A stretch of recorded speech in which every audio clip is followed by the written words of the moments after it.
ಇನ್ನು ಕೆಲವೊಂದು ಕಡೆಗೆ ವಿಪರೀತ ಪ್ರಮಾಣದಲ್ಲಿ ಮಳೆ, ಕೆಲವೊಂದು ಕಡೆಗೆ ಶಾಲಾ ಕಾಲೇಜುಗಳಿಗೆ ರಜೆಯನ್ನೂ ಕೂಡ ಘೋಷಣೆ ಮಾಡಿರುವಂಥದ್ದು ನಾವು ತೋರಿಸ್ತಾ ಇದ್ದೀವಿ. ಚಿಕ್ಕಮಗಳೂರಿನ ದೃಶ್ಯಾವಳಿಗಳನ್ನು. ಮಳೆ ಅಬ್ಬರಕ್ಕೆ ಬುಡ ಸಮೇತ ಮರಗಳು ರಸ್ತೆಗೆ ಬಿದ್ದಿವೆ. ಹೀಗಾಗಿ ಕಿಲೋಮೀಟರ್ ಗಟ್ಟಲೆ ಟ್ರಾಫಿಕ್ ಜಾಮ್ ಆಗಿದೆ. ಕಿಲೋಮೀಟರ್ ಗಟ್ಟಲೆ ವಾಹನ ಸವಾರರು ಪರದಾಡ್ತಾ ಇದ್ದಾರೆ. ನೋಡಿ, ಎಂಥ ಬೃಹತ್ ಮರ ರಸ್ತೆಗೆ ಹೊತ್ಕೊಂಡ್ಬಿದ್ದಿದೆ. ಬಸರವಳ್ಳಿ, ಚಿಕ್ಕಮಗಳೂರು ತಾಲೂಕಿನ ಬಸರವಳ್ಳಿ, ಅಲ್ಲಿ ನಡೆದಿರುವಂಥ ಘಟನೆ ಇದು. ಯಾಕಂದರೆ ಈ ರಸ್ತೆ ಕಾಮಗಾರಿ ಅದು ಇದು ಎಲ್ಲ ಕೆತ್ತಿಟ್ಬಿಟ್ಟಿರ್ತಾರೆ. ಬೇರುಗಳು ಅಲಗಾಡ್ತಾ ಇರ್ತವೆ, ಗ್ರಿಪ್ ಇರಲ್ಲ. ಮಳೆ ಬಿದ್ದ ತಕ್ಷಣ ಮಣ್ಣು ಒದ್ದೆ ಆಗುತ್ತೆ, ಮರ ಹೊತ್ಕೊಂಡ್ಬೀಳುತ್ತೆ.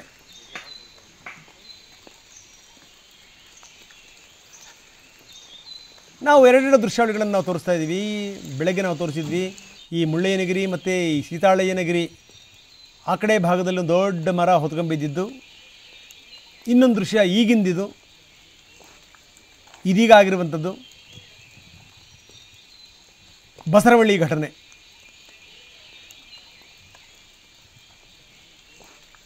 ಹೀಗಾಗಿ ಎರಡೂ ಕಡೆಗೆ ಟ್ರಾಫಿಕ್ ಜಾಮ್ ಆಗಿದೆ, ವೆಹಿಕಲ್ಗಳು ನಿಂತಲೇ ನಿಂತಿವೆ, ಕಾರ್ಯಾಚರಣೆ ಶುರುವಾಗಿದೆ. ಆ ಮರವನ್ನು ಕತ್ತರಿಸಿ ತೆಗಿಬೇಕಲ್ಲ, ಆ ಕಾರ್ಯ ಈಗ ನಡೀತಾ ಇದೆ.